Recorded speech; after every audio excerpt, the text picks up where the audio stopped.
नमस्कार दोस्तों, DK short hand classes में आपका स्वागत है। जैसा कि हम लोग पिछले क्लास में वोवेल पढ़ रहे थे और उसी वोवेल को कंटिन्यू करते हुए आज हम लोग देखेंगे वोवेल का टाइप, जिसमें पहला जो टाइप होगा वो होगा डार्क डॉट। पिछले क्लास में हम लोग इसका पोजीशन पढ़े थे कि कोई भी वोवेल स्टार्ट करने से पहले सारे कॉन्सोनेंट का पोजीशन आपको पता होना चाहिए। उसमें यह भी बताए थे कि बिफोर और आफ्टर जो है काफी इंपॉर्टेंट होता है, क्योंकि बिना बिफोर और आफ्टर के आप वोवेल का जो कॉन्सेप्ट है वो अच्छे से नहीं समझ सकते। तो चलिए हम लोग अपना टॉपिक को जारी करते हैं। पहला जो हम लोग का टॉपिक होगा वो होगा डार्क डॉट। पहला जो वोवेल होगा वो क्या होगा? Dark dot. पिछले क्लास में हम लोग पढ़े थे कि डॉट जो होता है वो दो तरह का होता है, एक होता है डार्क डॉट और एक होता है लाइट डॉट। डैश भी हम लोग दो तरह के पढ़े थे कि एक होता है डार्क डैश और एक क्या होता है? Light dash. तो हम लोग बारी बारी से ये सारा कॉन्सेप्ट को देखेंगे, ठीक है। तो चलिए पहला हम लोग कॉन्सेप्ट देखते हैं, डार्क डॉट। देखिए डार्क डॉट का कॉन्सेप्ट क्या कहता है कि किसी भी वर्ड का उच्चारण अ या आ हो। क्या होना चाहिए? अ या आ। नहीं समझ में आता है तो देखिए दिक्कत यहीं पे क्रिएट होता है। जब साउंड के अकॉर्डिंग जो हम लोग पढ़ते हैं ना, तो साउंड में काफी प्रॉब्लम होता है कि हाँ जी लिखिए ये हैवी साउंड है, ये लाइट साउंड है, ये हैवी वोवेल है, ये लाइट वोवेल है। तो वहां पे जो होता है ना काफी प्रॉब्लम होता है, पता ही नहीं चलता है कि जो वर्ड हम लोग बोल रहे हैं वो हैवी बोल रहे हैं कि लाइट बोल रहे हैं। तो हम लोग साउंड के बेसिस पे नहीं पढ़ेंगे, हम लोग यहाँ देखेंगे उच्चारण के बेसिस पे, और उच्चारण के बेसिस पे आपको कहीं से कोई प्रॉब्लम नहीं होगा। तो देखिए पहला कॉन्सेप्ट क्या कहता है कि किसी भी वर्ड का उच्चारण अ या आ होगा। क्या होगा? या तो अ होगा या तो क्या होगा? आ। हिंदी जरूर लिख लिया कीजिए, क्योंकि हम जो समझाएंगे वो जो होते हैं ना, जो इंग्लिश मीडियम के भी स्टूडेंट है उनको भी अच्छे से समझ में आएगा, जो हिंदी मीडियम के स्टूडेंट है उनको भी अच्छे से समझ में आएगा। तो हम क्या पढ़े यहाँ पे कि किसी भी वर्ड का उच्चारण क्या होगा? अ या तो क्या होगा? आ। यानी कि किसी भी वर्ड में आ लगा हुआ रहे, किसी भी वर्ड का उच्चारण ए हो या किसी भी वर्ड का उच्चारण ई हो, तो ऐसे वर्ड को इंडिकेट करने के लिए डार्क डॉट का यूज करते हैं। देखिए ये जो डॉट है ना, मान लीजिए एक लाइन यहाँ पे हम लोग स्ट्रोक लिए टी। अब टी में हम लोग क्या पढ़े कि 3 पोजीशन होता है, कहाँ पे? फर्स्ट, सेकंड और क्या होता है? थर्ड। हम लोग ये भी पढ़े हैं कि जो 3 पोजीशन होगा वो 3 पहले होता है और 3 कहाँ होता है? बाद में। तो देखिए टी स्ट्रोक के हिसाब से हम लोग ले रहे हैं। मान लीजिए इसको एक कोई स्ट्रोक मान लिए, ठीक है, कि ये कोई एक स्ट्रोक है, तो स्ट्रोक के पहले यदि हम लोग फर्स्ट पोजीशन पे डार्क डॉट देंगे तो, और कहाँ दे सकते हैं? बाद में। पहले भी दे सकते हैं और कहाँ दे सकते हैं? बाद में। पहले भी दे सकते हैं और कहाँ देंगे? बाद में। यानी देखिए यहाँ क्या कहता है कि किसी भी वर्ड का उच्चारण अ या आ हो, किसी भी वर्ड का उच्चारण ए हो और किसी भी वर्ड का उच्चारण ई हो, तो ऐसे वर्ड को इंडिकेट करने के लिए डार्क डॉट का यूज करते हैं। कहाँ पे? फर्स्ट, सेकंड और थर्ड पे। देखिए अ आ आएगा तो फर्स्ट पोजीशन पे देंगे। यदि अ आ का उच्चारण जो हम लोग वर्ड कोई बोलेंगे उसमें जो अ आएगा या तो किसी भी वर्ड के क्या आएगा? पहले आएगा। उस स्ट्रोक में कॉन्सोनेंट में या तो पहले आएगा या तो बाद में। तो उस कॉन्सोनेंट के पहले यदि अ आ का उच्चारण आएगा तो पहले देंगे, और बाद में आएगा तो कहाँ देंगे? बाद में। उसी तरह से ए का उच्चारण से रिलेटेड कोई भी वर्ड आएगा तो ए को इंडिकेट करने के लिए डार्क डॉट का यूज कहाँ करेंगे? सेकंड पोजीशन पे। ये पहले रहेगा तो पहले और बाद में रहेगा तो बाद में। ई के लिए कहाँ पर करेंगे? थर्ड पोजीशन पे करेंगे। पहले रहेगा तो पहले और बाद में रहेगा तो बाद में। देखिए ऐसे आपको कुछ समझ में नहीं आएगा। चलिए हम लोग एक एक करके एग्जाम्पल को समझते हैं, तब ज्यादा बेहतर आएगा समझ में, ठीक है। देखिए पहला वाला को हम लोग ले लेते हैं। अब ध्यान दीजिए, ध्यान ये देना है कि देखिए यहाँ जो वोवेल के अनुसार जब हम लोग कोई वर्ड लिखते हैं तो देखिए वहां हम लोग पढ़े थे ज्वाइंट स्ट्रोक। ज्वाइंट स्ट्रोक में क्या पढ़े थे कि जब भी एक से अधिक कॉन्सोनेंट को आपस में जोड़ना हो तो वहां 2 ही रूल होता है कि first stroke always on the line, second stroke according to motion क्या होता है? अपवर्ड, डाउनवर्ड और हॉरिजॉन्टल। लेकिन यहाँ जो हम लोग पढ़ेंगे वो वोवेल के अनुसार ज्वाइंट स्ट्रोक का रूल थोड़ा चेंज हो जाता है। चेंजेस क्या होता है कि जिस भी वर्ड में अ आ लग गया यानी कि वोवेल लग गया, तो उसका पहला लेटर को यानी कि फर्स्ट स्ट्रोक को, यानी कि जो फर्स्ट स्ट्रोक होगा यानी कि जो पहला कॉन्सोनेंट होगा उसको हमेशा कहाँ लिखा जाता है? लाइन के ऊपर। पहला स्ट्रोक कहां लिखा जाएगा? एबव द लाइन, यानी कि लाइन के ऊपर। जो सेकंड स्ट्रोक होगा उसका भी जो पहला स्ट्रोक होगा ये होगा कहां पे? लाइन पर, ठीक है, लाइन पर। अब बाकी पहला वाला लाइन पे लिख के क्या करेंगे? According to motion upward downward और हॉरिजॉन्टल जो वो क्या हो जाएगा? जुड़ते चला जाएगा। उसी तरह से थर्ड पोजीशन का कोई भी वर्ड हम लोग लिख रहे हो तो उसका जो फर्स्ट स्ट्रोक होगा यानी कि जो पहला कॉन्सोनेंट होगा उसको हम लोग क्या करते हैं? लाइन काट करके लिखा जाता है, लाइन काट करके लिखा जाता है। यानी कि आप इसको इंग्लिश में ऐसे समझ सकते हैं कि above the line, on the line, और क्या होता है? Below the line. ऐसे भी लिख सकते हैं, below the line, on the line, और क्या हो जाएगा? Above the line. यानी कि जब भी हम लोग कोई वर्ड लिखेंगे तो उसका पहला लेटर को कहां लिखेंगे? Above the line, on the line और बिलो द लाइन, सिर्फ फर्स्ट स्ट्रोक को। बाकी अकॉर्डिंग टू मोशन क्या हो जाएगा? अपवर्ड डाउनवर्ड हॉरिजॉन्टल साइज के अकॉर्डिंग क्या हो जाएगा? जुड़ते चला हुआ जाएगा, ठीक है। कोई दिक्कत यहां तक समझने में नहीं होना चाहिए। चलिए अब थोड़ा सा एग्जाम्पल के थ्रू समझते हैं तो आपको ज्यादा बेहतर आएगा समझ में। देखिए हम लोग एग्जाम्पल लेते हैं पहला वाला का, कि मान लीजिए एक वर्ड लिखना है हमको अप और एक लिखना है पा, ऐसे करके कोई वर्ड ले लीजिए, ठीक है। एक क्या लिखना अप और एक क्या लिखना पा। इसको थोड़ा सा आप समझने के लिए हम लोग उच्चारण पे ले लेते हैं कि अप लिखा हुआ है, ये क्या लिखा हुआ? पा, है ना। तो देखिए अभी हम लोग पढ़े कि अ या आ से रिलेटेड कोई भी वर्ड इंग्लिश में आप बना रहे हो तो उसका पहला लेटर को हम लोग कहाँ लिखते हैं? लाइन पे, लाइन के ऊपर। अब देखिए ये फर्स्ट स्ट्रोक कहाँ होता है? लाइन के ऊपर। अब हम क्या बोले कि ध्यान ये देना है कि जो आ रहा है ना वो स्ट्रोक के पहले आ रहा है कि बाद में। अब देखिए आप यदि हम लोग लिखे तो आप में क्या आ रहा है? प के पहले आ रहा है, तो सबसे पहले हमको क्या लिखना होगा? पी से यहाँ क्या हो जाएगा? प। अब प के पहले क्या आ रहा? अ। तो हम लोग अभी आपको डिस्कस किए कि अ या आ से रिलेटेड कोई भी वर्ड रहे तो उस आ को इंडिकेट करने के लिए क्या यूज करेंगे? डार्क डॉट का यूज करेंगे, हमेशा फर्स्ट पोजीशन पे करेंगे। बस ध्यान ये देना है कि ये जो आ रहा है ये पहले आ रहा है कि बाद में आ रहा है, ठीक है। पहले रहेगा तो पहले, और बाद में रहेगा तो कहां देंगे? बाद में।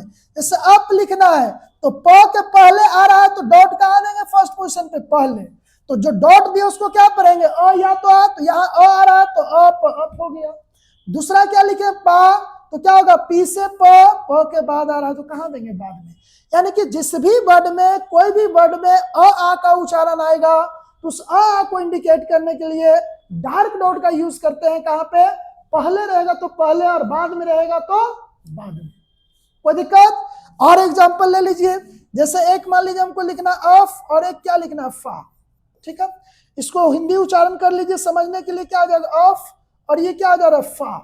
तो अफ लिख रहे हैं तो क्या हो जाएगा? एफ से फ। ध्यान रहे कि अ लग गया तो इसका पहला लेटर कहां होगा? ओवर द लाइन, यानी कि लाइन के ऊपर, ठीक है। तो ये क्या हो गया? अफ हो गया। तो क्या हो गया? अफ, तो फ के पहले। अब देखिए फ के पहले क्या आ रहा? अ।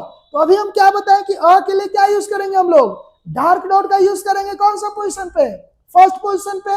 अब ये फ के पहले आ रहा है तो यहाँ जो वोवेल दिया जाएगा वो कहां दिया जाएगा? पहले। लिखा हुआ फा तो एफ से फ के बाद तो बाद। यानी कि यहाँ ध्यान ये देना है कि जिसमें आ लग गया उस आ वाले वर्ड को क्या करेंगे हम लोग? ध्यान देना है कि आ पहले आ रहा है कि बाद में। पहले रहेगा तो पहले और बाद में रहेगा तो बाद में। जैसे ये दोनों एग्जांपल समझे। कोई दिक्कत यहां तक समझने में? देखिए अब बस ये ध्यान दें, फर्स्ट स्ट्रोक ऑलवेज क्या होगा? लाइन के ऊपर होगा। तो देखिए लिख रहे अप लिख रहे हैं तो ये सटेगा नहीं, अप पा लिख रहे हैं तो सटेगा नहीं। क्यों? क्योंकि इसमें अ और आ लग गया। तो आ जिसमें लग गया उसका पहला लेटर हमेशा कहाँ होता है? लाइन के ऊपर। तो देखिए सब जो लिखे वो कहाँ लिखे? लाइन के ऊपर। कोई दिक्कत? आ गया समझ में? चलिए नेक्स्ट जो हम लोग को लिखना है वो क्या लिखना है? ए वाला। दूसरा जो हम लोग को वर्ड लिखना है वो क्या लिखना है? ए वाला। तो चलिए ऊपर ही ले लेते हैं इसका एग्जाम्पल तो ज्यादा बेहतर। ए वाला आ जाते हैं। जैसे मान लीजिए एक लिखना है गेट, एक लिखना है लेट, एक मान लीजिए लिखना है हेड, एक मान लीजिए लिखना है सेड। ऐसे करके 4 वर्ड ले लेते हैं, ठीक है। अब देखिए होता क्या है कि देखिए जी है, ए है, टी है, एल है, ए है, टी है, एच ई, ए डी, इससे हमको मतलब नहीं है। ओवरऑल क्या करते हैं? इसका हिंदी उच्चारण देखते हैं कि जो वर्ड हम लोग लिख रहे हैं ना उस वर्ड का ओवरऑल उच्चारण क्या हो रहा है। तो देखिए आप जीएटी को भी यहाँ पे उच्चारण कीजिएगा तो क्या हो जाएगा? गेट, यहाँ पे कीजिएगा तो क्या हो जाएगा एलेट लेट। ये जो देखिएगा ये क्या हो जाएगा हेड, तो क्या लिखा गया ऐसे हेड। यहाँ पे लिखिएगा तो क्या होगा सेट, तो क्या हो जाएगा सेट। कोई दिक्कत? अब ध्यान दीजिए, अब यहाँ पे क्या करना होता है कि जो हम लोग हिंदी उच्चारण करते हैं ना उसी के हिसाब से इसका आउटलाइन बढ़ता है। जैसे गेट लिखना है तो यहाँ पे पढ़े है ना, अब देखिए थोड़ा सा वहां पे रिकॉल कर लीजिए जो हम लोग कॉन्सोनेंट पढ़े थे कि यहाँ पे उच्चारण के बेसिस पे वहां के से क, जी से ग, सी से च, जे से ज ऐसे करके होता है। तो मान लीजिए हमको गेट लिखना है तो क्या लिखेंगे जी से ग टी से ट, क्या होगा जी से ग टी से ट, तो यहाँ क्या हो जाएगा गर्ट। कोई दिक्कत? अब देखिए अब बोलिएगा सर सेकंड पोजीशन का पहला लेटर आप कहाँ बोले हैं लाइन पे लिखने के लिए, लेकिन याद कीजिए रूल नंबर 2 कि रूल नंबर 2 हम लोग ये पढ़े कि किसी भी वर्ड का शुरुआत के जी एम एन और एन जी से हो और उसके जस्ट बाद यदि कोई डाउनवर्ड स्ट्रोक आता है तो कहाँ चला जाता है लाइन के ऊपर, तो ये वाला कहाँ चला जाएगा लाइन के ऊपर।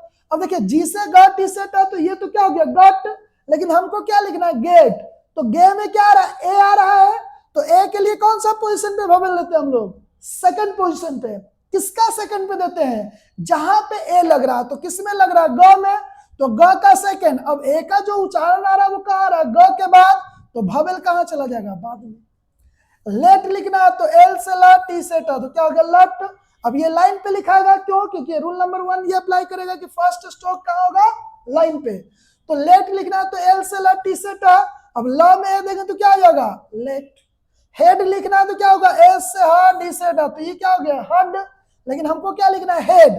अब ए का जो उच्चारण आ रहा है वो कहाँ आ रहा है बाद में, तो यहाँ वोवेल कहाँ देंगे बाद में। सेड लिखना है तो एस से स डी से ड, स के बाद तो कहाँ हो जाएगा बाद।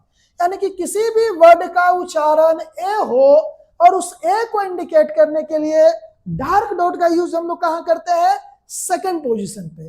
कहाँ ध्यान ये देना है कि जो वर्ड हम लोग लिख रहे हैं उस वर्ड में ए का उच्चारण उस कॉन्सोनेंट के बाद आ रहा है कि पहले, पहले रहेगा तो पहले और बाद में रहेगा तो बाद में। तो देखिए यहाँ जो एग्जाम्पल हम लोग लिए सब कहाँ लिए हैं बाद वाला, तो यहाँ सारा का सारा वोवेल हम लोग कहाँ दिए सेकंड पोजीशन पे बाद में। अब ऐसा भी वर्ड आएगा जिसमें ए का उच्चारण कहाँ होगा पहले, जैसे देख लीजिए एग्जाम्पल। देखिए अब यहाँ बाद वाला लिए तो बाद वाला एग्जाम्पल हम लोग समझे हैं। अब यहाँ हम लोग पहले वाला देखते हैं, जैसे मान लीजिए एक लिखना एम, एक लिखना एज और एक मान लीजिए लिखना एप, ऐसे करके 3 गो ले लीजिए ठीक है। अब देखिए एम लिखना है तो क्या लिखेंगे ऐसे लिखेंगे, इसका उच्चारण कर लीजिए तो क्या हो जाएगा एम, ऐसे लिखेंगे तो क्या होगा एज, ऐसे लिखेंगे तो क्या हो जाएगा एप। अभी आपको समझाए कि इसमें ए है आई है एम है उससे मतलब नहीं है, उसको ओवरऑल क्या उच्चारण करते हैं उस पर ध्यान देना, क्योंकि हम लोग उच्चारण के बेसिस पे पढ़ रहे हैं।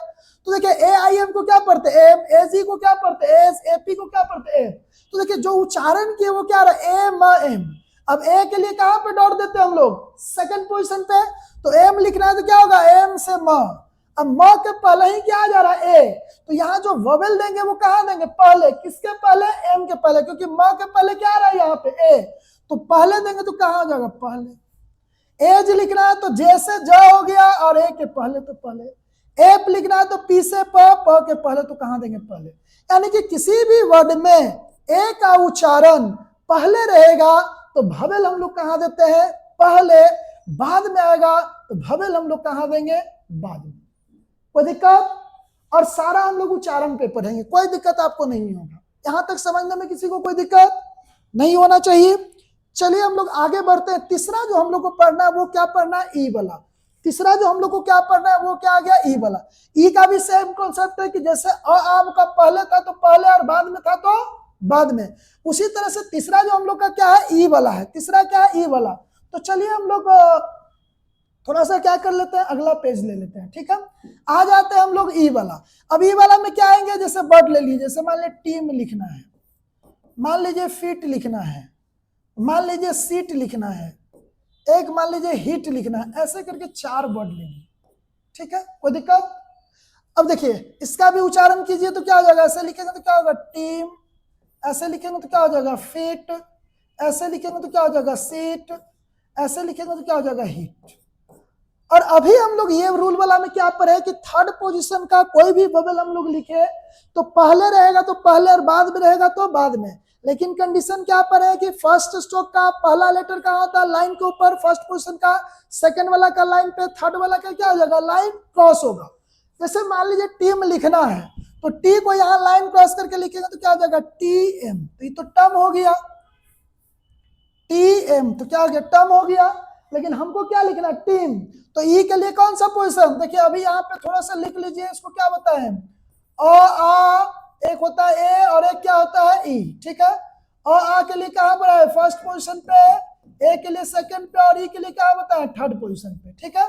इसके लिए क्या बताया, ये क्या होता है ए और ये क्या होता है ई, बताए, ठीक है। अब देखिए अब टीम लिखना है तो टी से ट, एम से क्या हो गया, म, तो टर्म हो गया। लेकिन हमको क्या लिखना, टीम, तो ई के लिए कौन सा पोजीशन पे जाएंगे, थर्ड, किसका थर्ड, ट का, तो ट का थर्ड पोजीशन जाएंगे तो क्या होगा, 1 2 3 यहाँ पे होना चाहिए। फीट लिखना है तो एफ से फ, टी से ट, तो एफ का 1 2 3 यहाँ पे होगा। सीट लिखना है तो एस से स, टी से ट, स का थर्ड यहाँ होगा। हीट लिखना है एस से ह, टी से ट, तो एच का कहाँ हो जाएगा, थर्ड यहाँ होगा। कोई दिक्कत। अब आते हैं मेन कॉन्सेप्ट। बोलिएगा ये तो सर आप गलत लिख रहे हैं। हाँ दोस्त, बिल्कुल ये गलत लिखाया गया है, ठीक है। क्यों, क्योंकि हम आपको समझा रहे हैं इसलिए इसको अभी गलत लिखे हैं। अब यहाँ पे क्या होता है, ध्यान दीजिए, जब दो स्ट्रोक को आपस में ऐसे आप जोड़ते हैं ना, तो यहां से ध्यान दीजिए 1 2 क्या होगा, 3, और यहीं से स्टार्ट हो जाता है 1 2 और 3। मतलब जो कॉन्सोनेंट को आपस में जब जोड़ते हैं ना, तो जो थर्ड पोजीशन पे वोवेल जाता है ना, वो दोनों का कॉमन दिखता है। जैसे देखिए, जैसे ध्यान दीजिए, जैसे हीट यहाँ लिखे तो एच का जैसे ही थर्ड यहाँ पे दिए आफ्टर पार्ट में, तो ये क्या लग रहा है, 1 2 3 एच का थर्ड, लेकिन यहीं से टी भी शुरू हो रहा है, तो ये क्या हो गया, टी का क्या हो गया, फर्स्ट हो गया। यानी कि जब दो कॉन्सोनेंट को आपस में जोड़ते हैं और आफ्टर पार्ट में थर्ड पोजीशन पे भी हम लोग कोई वोवेल देते हैं ना, तो ये दो स्ट्रोक का कॉमन पार्ट हो जाता है। तो ऐसे सिचुएशन में ये जो लिख रहे हैं ना, ये गलत लिखा रहा है, ऐसे नहीं लिखा है। रीजन क्या है, रीजन यही है कि दोनों का कॉमन होगा। अब इसको हम क्या पढ़े, एच में पढ़े कि टी में पढ़े, तो ऐसे सिचुएशन में यहाँ पे एक रूल काम करता है। रूल क्या काम करता है कि जब भी ऐसा सिचुएशन आए कि थर्ड पोजीशन का वोवेल हम लोग को लगाना है आफ्टर पार्ट में, और जब दो स्ट्रोक के साथ वो जुड़ता है तो दोनों का कॉमन पार्ट ना दिखे, इसके लिए यहाँ पे एक रूल होता है। रूल क्या कहता है कि जिसके साथ, ध्यान दीजिए, जिसके साथ थर्ड पोजीशन का वोवेल आता है, थर्ड पोजीशन का वोवेल आता है, उसके अगले स्ट्रोक क्या होगा, उसके अगले स्ट्रोक के बिफोर पार्ट और थर्ड पोजीशन पर वोवेल देते हैं। क्या रूल होता है कि जिसके साथ थर्ड पोजीशन का वोवेल आ रहा है, वहां पे वोवेल ना दे करके उसका जो अगला स्ट्रोक है उसका बिफोर और कहां देते हैं, थर्ड। जैसे ध्यान दीजिए, जैसे टीम लिखना है तो ट में क्या आ रहा है, ई, लेकिन टी के बाद कौन सा कॉन्सोनेंट जुट रहा है, एम, तो यहाँ वोवेल कहां चला जाएगा, एम का बिफोर और थर्ड। जैसे टीम लिखना है तो टी से ट, एम से म। अभी हम लोग रूल पर है कि जहां पे थर्ड पोजीशन का वोवेल दो ज्वाइंट स्ट्रोक में जुटता है तो दोनों का कॉमन न दिखे, इसके लिए हम लोग रूल क्या करते हैं कि जिसके साथ जुट रहा है उसका बिफोर और थर्ड। तो ट में ई आ रहा है लेकिन जुट किसके साथ रहा है, एम के साथ, तो टी के बाद अगला स्ट्रोक क्या है, एम, तो कहां चला जाएगा वोवेल, एम का बिफोर और थर्ड। फीट लिखना है तो एफ से फ, टी से ट, कहां चला जाएगा, टी का बिफोर। सीट लिखना है एस से स, टी से ट, कहां चला जाएगा, टी का बिफोर। हिट लिखना है एस से ह, टी से ट, कहां चला जाएगा, टी का बिफोर। कोई दिक्कत, ये होता है रूल इसका, ठीक है। अब बोले ऐसा रूल तो ठीक है, जरा इसको समझा के दिखाइए। देखिए यहाँ पे समझिए कि क्या दिया है लॉजिक। देखिए टी से ट होगा, इसको ऐसे लिखे तो टी से ट, और ट के पहले क्या आ जा रहा है, थर्ड वाला को हम लोग क्या पढ़ते हैं, ई, तो ट में ई लगा तो क्या हो गया, टी, और एम से क्या हो गया, म, तो ये क्या लिखा गया, टी। उसी तरह से यहाँ ये एफ से क्या हो गया, फ, और फ के पहले थर्ड पे क्या हो गया, ई, तो क्या हो गया, फी, और टी से ट, तो क्या होगा, फी ट। उसी तरह से एस से स के पहले थर्ड पे ई, तो क्या हो गया, सी, और टी से ट तो क्या हो गया सिट। एस से ह के पहले ई और टी से ट तो क्या हो गया हिट। कोई दिक्कत? यहां तक समझने में किसी को कोई दिक्कत नहीं होना चाहिए। तो देखिए ये जो हम लोग पहला जो वोवेल देखे हैं वो देखे हैं डार्क डॉट। तो यहां तक समझने में देखिए टोटल 12 वोवेल जब बता देंगे ना तो इस तरह से एकदम बिल्कुल विस्तार में बहुत सारा एग्जाम्पल लेंगे। यहाँ बस वो कॉन्सेप्ट को हम समझाना चाह रहे हैं जो हम आपको वोवेल में समझाना चाह रहे हैं, ठीक है ना। तो ये अभी 2-4 एग्जाम्पल के साथ बस ये इसको बनाए हैं। अब इस बेसिस पे आप कोई भी एग्जाम्पल बना के देख लीजिए, आपको दिक्कत नहीं होगा। तो चलिए एक बार थोड़ा सा हम लोग रिवीजन कर लेते हैं। देखिए रिवीजन के तौर पे हम लोग क्या पढ़े कि पहला हम लोग जो वोवेल पढ़े वो क्या पढ़े डार्क डॉट। डार्क डॉट में क्या कॉन्सेप्ट बताया कि यहाँ उच्चारण के बेसिस पे देखेंगे कि किसी भी वर्ड का उच्चारण अ या आ हो, ए हो और ई हो, आ के लिए डार्क डॉट का यूज करते हैं फर्स्ट पोजीशन पे, पहले रहेगा उच्चारण में तो पहले और बाद में रहेगा तो बाद में। ए के लिए सेकंड पोजीशन पे पहले रहेगा तो पहले और बाद में रहेगा तो बाद में। ई के लिए थर्ड पे पहले रहेगा तो पहले और बाद में रहेगा तो बाद में। जैसे यहाँ एग्जांपल देखे अप पा तो प के पहले तो पहले डॉट, बाद में तो बाद में अप फा, ये देखे, ठीक है।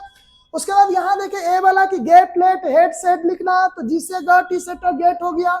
एल से ला टी से ट लेट सेकंड पोजीशन का पहला लेटर कहाँ होता है लाइन पे। उसी तरह से यहाँ देखे कि ये बाद में ए का उच्चारण आ रहा था तो सब जगह वोवेल हम लोग सेकंड पोजीशन पे कहाँ लगाए हैं बाद में। यहाँ जो आ रहा है सब जगह कहाँ आ रहा है पहले, तो यहाँ जो वोवेल लगाए हैं वो कहाँ लगाए हैं पहले। उसी तरह से सेम एज इट इज हम लोग यहाँ पर थे ई वाला कि ई वाला का वोवेल कहाँ चला जाता है, तो यहाँ पे भी थर्ड पे जाता है। लेकिन यहाँ बताया कि ये दोनों क्या हो जाता है कॉमन पार्ट होने के वजह से यहाँ पे हम लोग नहीं लिखते हैं क्योंकि ये दोनों में कॉमन दिखता है। तो यहाँ पे एक रूल बताया कि जब भी थर्ड पोजीशन का पहले वोवेल आएगा ये वोवेल आएगा तो जहां पे जुड़ता है वहीं पे जुटेगा। बस रूल क्या हो जाता है कि जिसके साथ ई की मात्रा आ रहा है उसके कहाँ चला जाएगा अगले स्ट्रोक का बिफोर और थर्ड। कोई दिक्कत? अब देखिए इसमें एक और आप कॉन्सेप्ट देख सकते हैं, ठीक है ना, कि मान लीजिए यहाँ पे लिखना है ईट, एक मान लीजिए ईट लिखना है या मान लीजिए इप लिखना है, ई डबल ई पी ऐसे करके कोई वर्ड लिखना है। तो देखिए यहाँ पे क्या आ रहा है पहले आ रहा है, अब इसको भी उच्चारण कर लीजिए क्या होगा ईट और इसको क्या हो गया इप। अब देखिए यहाँ पे लिखिए क्या हो गया ईट लिखना है तो टी से ट और ट के पहले तो पहले, इप लिखना है तो पी से प, इप ईट लिखना है तो टी, इप लिखना है तो पी से प के पहले, ये भी लाइन क्रॉस होगा क्योंकि थर्ड पोजीशन का वोवेल है। अब देखिए इसमें पहले वाले में शिफ्ट नहीं होता है, मतलब क्या हुआ कि बाद वाला वोवेल आएगा और किसी न किसी स्ट्रोक के साथ जुट रहा है तब वो शिफ्ट होके ये वाला रूल लगता है। यदि वोवेल पहले आ जा रहा है तो यहाँ पे नहीं लगेगा क्योंकि मान लीजिए इसमें हम ऐसे मान लीजिए जोड़ेंगे तो ये स्पष्ट पता चल जाएगा कि ये पहले है, बाद में देते हैं तब कॉमन पार्ट होता है, ठीक है। कोई दिक्कत आया समझ में? तो चलिए आज का क्लास यही तक। देखिए पहला वोवेल हम लोग देखे आज डार्क डॉट। घबराना नहीं है क्योंकि अभी जो बताया है बस एकदम छोटा सा कॉन्सेप्ट था। अगले क्लास में हम लोग देखेंगे डार्क डैश और तब देखेंगे लाइट डॉट, तब देखेंगे लाइट डैश और तब उसके बाद जो आपका पिटमैन का बुक है उसके बाद एक एक एक्सरसाइज को इसी कॉन्सेप्ट पे अच्छे से डिस्कस करते हुए आगे बढ़ेंगे। तो चलिए इस चैनल पे आप नए हैं तो चैनल को सब्सक्राइब कर लीजिए, वीडियो को लाइक शेयर कमेंट जरूर करें। तो चलिए मिलते हैं अगले क्लास में एक नया टॉपिक के साथ जो होगा डार्क डैश। तो एकदम बिल्कुल वोवेल में कोई कंफ्यूजन आपको ना हो इसलिए आप बिल्कुल इस चैनल के साथ जुड़े हुए रहिए।